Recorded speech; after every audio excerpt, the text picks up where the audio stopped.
શ્રીમદ દેવી ભાગવત મહાપુરાણ સાંભળનારા સર્વ ભાવિક ભક્તજનોના હૃદયમાં વિરાજમાન પરમાત્માને મારા પ્રણામ। શ્રીમદ દેવી ભાગવત પુરાણના અત્યાર સુધીમાં આપણે 4 ભાગ સાંભળ્યા છે। આજે આપણે 5મો ભાગ સાંભળીશું। હરિ ઓમ। વેદ વ્યાસજી કહે છે, હે રાજન, ગણેશની માતા દુર્ગા, લક્ષ્મી, સરસ્વતી, સાવિત્રી અને રાધા છે। આ 5 દેવીઓને પ્રકૃતિ કહે છે। એમની પર સૃષ્ટિનો આધાર છે। જે ગણેશના માતા ભગવતી દુર્ગા છે તેમને શિવ સ્વરૂપા પણ કહે છે। બ્રહ્માદિ દેવો, મુનિઓ અને મનુ વગેરે બધા તેમને પૂજે છે। તેઓ તેજ સ્વરૂપા હોવાથી તેજના તેમને અધિષ્ઠાત્રી કહેવાય છે। સૂર્યમાં રહેલી પ્રકાશ શક્તિ એમની જ છે। તેઓ ભગવાન શંકરને સતત શક્તિ આપે છે। જે પરમ શુદ્ધ સત્ય સ્વરૂપા છે તેમને ભગવતી લક્ષ્મી કહે છે। તે પરમ પ્રભુ શ્રી હરિની શક્તિ છે। આખા જગતની તમામ શક્તિનું સ્વરૂપ છે। તે પરમ સ્વાધ્વી દેવી મહાલક્ષ્મી નામે વિખ્યાત થઈ વૈકુંઠમાં પોતાના પતિની સેવામાં રહે છે। સ્વર્ગમાં રાજલક્ષ્મી, રાજાને ત્યાં રાજલક્ષ્મી અને મૃત્યુલોકના માનવીઓ ગૃહલક્ષ્મી કહેવાય છે।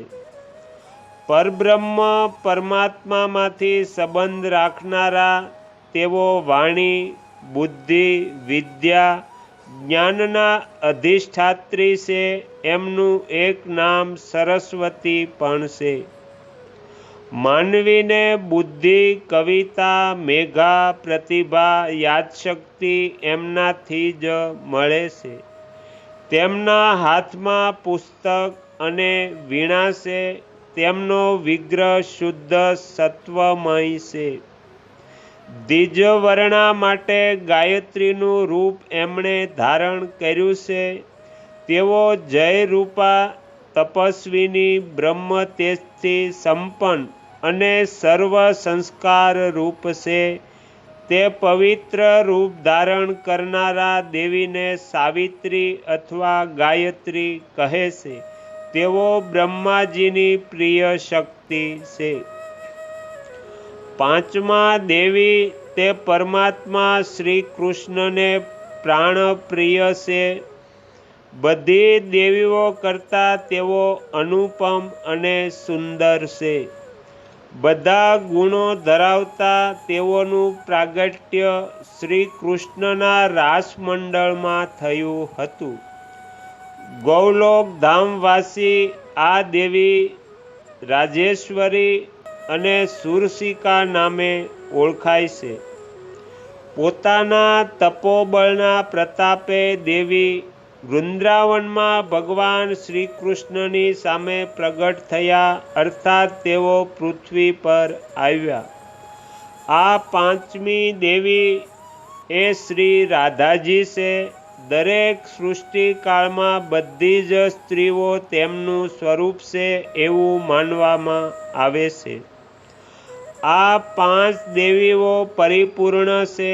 ભૂમંડળને પવિત્ર ગંગાજી એમનો મુખ્ય અંશ છે। ભગવાન વિષ્ણુના વિગ્રહથી તેઓ પ્રગટ્યા। એમના જળના સ્પર્શથી, સ્નાનથી, પાનથી માનવી કૈવલ્ય પદનો અધિકારી બની જાય છે। શ્રી તુલસીને પ્રકૃતિ દેવીનો અંશ માનવામાં આવે છે। તેઓ ભગવાન વિષ્ણુના ચરણમાં રહે છે। નદીઓમાં ગંગાજી અને પુષ્પોમાં તુલસીજીને શ્રેષ્ઠ માનવામાં આવે છે। તપસ્યા, સંકલ્પ, પૂજા વગેરે શુભ કર્મો તેમનાથી સંપન્ન થાય છે. પ્રકૃતિ દેવીના અન્ય અંશનું નામ જરુત્કારુ છે. તેઓ કશ્યપ મુનિના માનસ પુત્રી અને ભગવાન શંકરના પ્રિય શિષ્યા છે. નાગરાજ શેષ નારાયણે તેમને પોતાના બહેન માન્યા છે. ભરત ખંડમાંના તપસ્વીઓમાં તેઓ શ્રેષ્ઠ છે. પ્રકૃતિ દેવીના એક અંશ અને માતુકાઓમાં પરમ શ્રેષ્ઠા આ દેવીને દેવસેના તથા ષષ્ઠી એવું એક નામ છે. બાળકના જન્મ પછીના 6ઠ્ઠા દિવસે સૂતિકા ગ્રહમાં આ દેવીની પૂજા કરવાનો પરંપરાગત નિયમ છે. પ્રકૃતિ દેવીનો મુખ્ય અંશ મંગળચંડીના નામથી પ્રસિદ્ધ છે. તેઓ પ્રકૃતિ દેવીના મુખમાંથી પ્રગટ થયા છે. આ દેવીની કૃપાથી તમામ મંગળો જીવનમાં આવે છે. આ દેવી સૃષ્ટિના સંહાર સમયે ક્રોધરૂપા બની જાય છે. તેથી વિદ્વાનો તેમને મંગળચંડી કહે છે. તેમની કૃપાથી પુત્ર, પૌત્ર, ધન, સંપત્તિ અને યશ કલ્યાણ મળે છે. કાલીને પણ પ્રકૃતિ દેવીનો અંશ માનવામાં આવે છે. આ દેવીની આંખો કમળ જેવી છે. યુદ્ધભૂમિમાં ભગવતી દુર્ગાની સામે લડતા લડતા રાક્ષસ બંધુ શુભ નિશુભ નામના રાક્ષસો સામે ભગવતી દુર્ગાના લલાટેથી તેઓ પ્રગટ થયા હતા. ભગવતી વસુંધરા પણ પ્રકૃતિ દેવીનો મુખ્ય અંશ મનાય છે. તેમને લોકો રત્નાકરા કે રત્નગર્ભા કહે છે. તમામ રત્નોની ખાણ એમનામાં રહેલી છે. વિશ્વભરની દરેક સ્ત્રીઓમાં દેવી કળાનો અંશ રહેલ છે એવું માનવું જોઈએ. તેથી સ્ત્રીઓના અપમાનથી પ્રકૃતિનું અપમાન થાય છે. પૃથ્વી પરના આ દેશની બધી દેવીઓ પૂજાય છે. દુર્ગા દુર્ગતિનો અંત લાવે છે. સૌ પ્રથમ રાજા સુરથે તેમની ઉપાસના કરી હતી. એ પછી ભગવાન રામે રાવણનો નાશ કરવાના આશ્રયે એમની પૂજા કરી હતી. એ પછી જગદંબા ત્રણેય લોકમાં પૂજાવા લાગ્યા. તો અહીંયા શ્રીમદ દેવી ભાગવત મહાપુરાણનો 5મો ભાગ સમાપ્ત થાય છે. હવે પછીના વિડીયોમાં આપણે 6ઠ્ઠો ભાગ સાંભળીશું.